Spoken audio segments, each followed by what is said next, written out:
চলে আসলাম পোড়া বেগুনের ভর্তা রেসিপি নিয়ে। আমি হচ্ছে বেগুনটা ভর্তা বানানোর জন্য আমি আগে বেগুনটাকে ধুয়ে মাঝখান থেকে কেটে দেখলাম যে ভিতরে কোনো পোকা আছে কিনা, যেহেতু বেগুনের ভিতরে পোকা থাকে।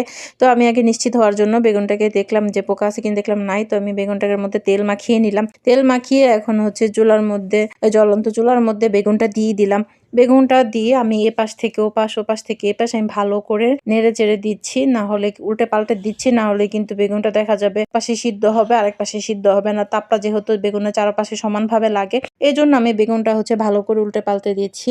দেখলাম যে আর খুন্তির সাহায্যে একটু চেপে চেপে দেখতেছি যে বেগুনটা সিদ্ধ হয়েছে কিনা। দেখলাম যে অনেকটা সময় পর পোড়ানোর পরে দেখলাম বেগুনটা সিদ্ধ হয়ে গেছে, একটা প্লেটে নিয়ে নিলাম। তো বেগুনটা গরম গরমই হচ্ছে পোড়া অংশের বেগুনের পোড়া খোসাটাকে আমি উঠিয়ে নিতেছি। যেহেতু গরম, তাই আমি পানির মধ্যে হাত ভিজে এখান থেকে আমি গরম গরম খোসাটা বেগুন থেকে উঠায় নেওয়ার চেষ্টা করতেছি, না হলে কিন্তু পরে খোসা উঠে না, বেগুনের সাথে লেগে থাকে। তো গরম দেখতেই পাচ্ছেন যে ধুমা উঠতেছে, গরম গরম হচ্ছে, হাতেও গরম লাগতেছে, একটু কষ্টসাধ্য, তারপরে করে নিলাম। তো এই যে আমার বেগুনের খোসাটা উঠানো হয়ে গেছে। তো আমি একটা প্লেটে পেঁয়াজ কুচি আর ধনিয়া পাতা কুচি রেখে আমি বেগুনটাকে দিয়ে, যেহেতু বেগুনটা গরম তাই হাতে মাখতে পারতেছি না, আমি একটু খুন্তির সাহায্যে বেগুনটাকে ভালো করে একটু নেড়ে চেড়ে দিতেছি।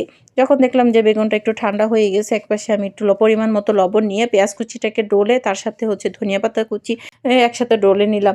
তো এর মাঝে আমি হচ্ছে নিয়ে নিব শুকনা মরিচ ভাজা। আমি কিন্তু শুকনা মরিচ ভেজে রেখেছিলাম তেলের মধ্যে। তো সেই শুকনা মরিচটাও কিন্তু গরম ছিল। মরিচটাকে আমি ভেজে পেঁয়াজ ধনিয়া পাতা একসাথে মরিচ একসাথে মাখায় নিলাম। তো মাখানোর পরে আমি এক পাশে রেখে আমি হচ্ছে বেগুনটাকেও আমি হাতে মাখায় নিতেছি। যেহেতু ভর্তা একটু মাখায় নিতে হবে, ভালো করে মিহিন করতে হবে। তো আমি বেগুনটাকে মাখানোর পরে আমি পেঁয়াজ মরিচ ধনিয়া পাতা আর তেল দিয়ে ভালো করে আমি ভর্তাটাকে হাতে মেখে নিব।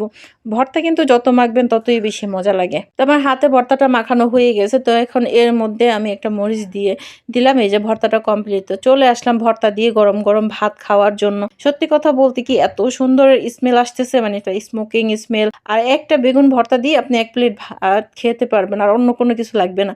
এত মজা হয়েছে বেগুন ভর্তা। আমার কাছে অলওয়েজ বেগুন ভর্তা খুবই ভালো লাগে। বেগুন পোড়ে যদি ভর্তা বানানো হয়, এই ভর্তার স্বাদটা সত্যি মুখে লেগে থাকার মতো অসম্ভব ভালো লাগে। আর এই বেগুন ভর্তাটা আপনারা হচ্ছে রুটি পরোটা দিয়েও খেতে পারেন, ভাত দিয়ে বা পোলাও দিয়েও খেতে। এখন শীতের সময়, এই সময়টা হচ্ছে এই ধরনের বেগুনগুলা বেশি পাওয়া যায়। তো এই বেগুন দিয়ে কিন্তু আমাদের বাসায় প্রায়ই এরকম পোড়া ভর্তা হয় এবং